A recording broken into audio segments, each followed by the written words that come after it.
Coach O, obviously, last time out, the one thing he said he wasn't extremely pleased with was defense giving up 70 points. You guys come out and Kurt just said it's the lowest point total for a Division I team in this building since they opened it up. So, like, just what was kind of the overall impression of the defensive effort tonight, especially after the first quarter? I think just the emphasis was like after the first quarter, like we need to turn it up, and I think you could see we did that in the second quarter, holding them scoreless. So our capabilities are there. It's just like being able to help each other and willingness to do it.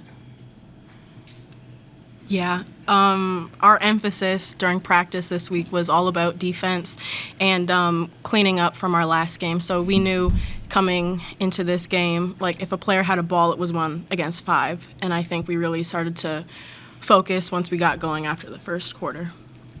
Bree, despite having 4 fouls tonight, can you talk about some of your defensive efforts and how much trust your coach puts into you having 4 fouls in the game and still being able to have 3 steals and coming in at the end of a game and getting hot like you did in the fourth?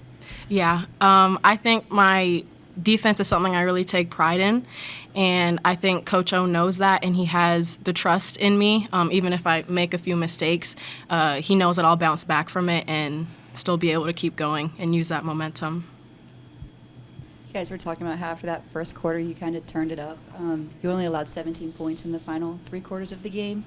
Did you guys implement any changes, or did you just kind of feel like you got in the flow of things after that first quarter?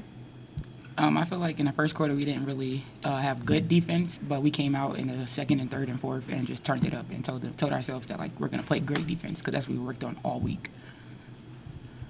Yeah, well, it's 38-8 in the paint for you guys today. I mean, obviously the defense was pretty good. Do you feel like you made a good, enforced your will down there in the paint area today? Yeah, that was definitely a big emphasis. We wanted to hold them to under 20 points in the paint. So being able to hold them to only 8 was definitely a success for us. Well, yeah, it looks like more than half their shots were threes. Were you expecting them to take a lot of threes, though, especially in that corner area? It seemed like they were trying to get the ball to the corner a lot and just get some shots up from there. I think like that's what we wanted. Like that was a win for us. Like P said, we were just trying to protect the paint, and they were hot at first, but we were able to fix our closeouts, and they started to miss. For Ashanti, when Coach O was in here last week, he talked a little bit about you and Angela being sort of competitive as far as like rebounding, other things. Like, can you just tell us a little bit about like your relationship with her, like since she's gotten here? Have you kind of taken her under your wing a little bit? Like, just is it a competitive kind of situation for you too? Yeah, she's like my twin. I push her, she pushed me. We work together in practice all day. When she doesn't rebound, I get on her to go rebound. When I don't rebound, she get on me to go rebound. So it's just we have that bond together, and with the help of our teammates as well. Ladies, was there a focus on Janae in any aspect of the game itself? Okay, can you share with us what that focus might have been? We knew that she was like their go-to. They were going to look for her on every play. So we obviously had Shanti guarding her at some points, Angela guarding her, but we knew it wasn't just one person guarding her. It was a big emphasis on our gaps, our help side. When they're 3-quartering, being on that backside helped just so she saw bodies. So it wasn't just like one-on-one. It was 1 versus 5. When did you know that Susha was not going to be available? Did that impact your game plan at all with covering her?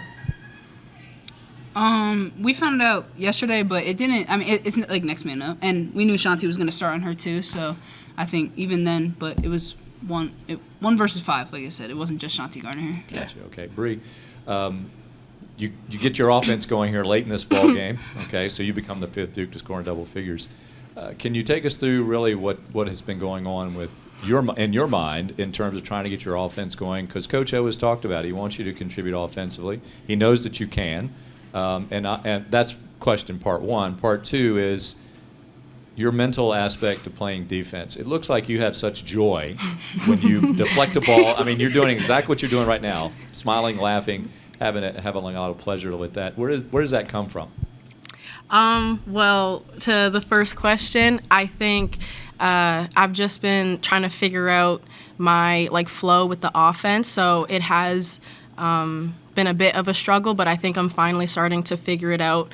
And like every single person, my teammates, my coaches are encouraging me to shoot, like keep shooting. I don't know how many I missed, but everyone kept telling me to just shoot it. And yeah, I think I'm starting to gain confidence and get my flow back offensively.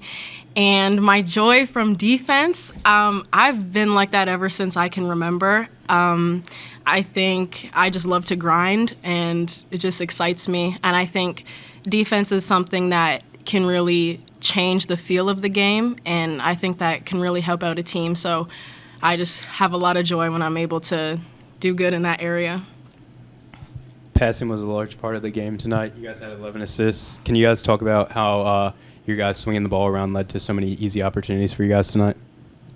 We talked a lot about sharing the ball, no matter who you're passing to, trusting your teammates that they're going to knock it down.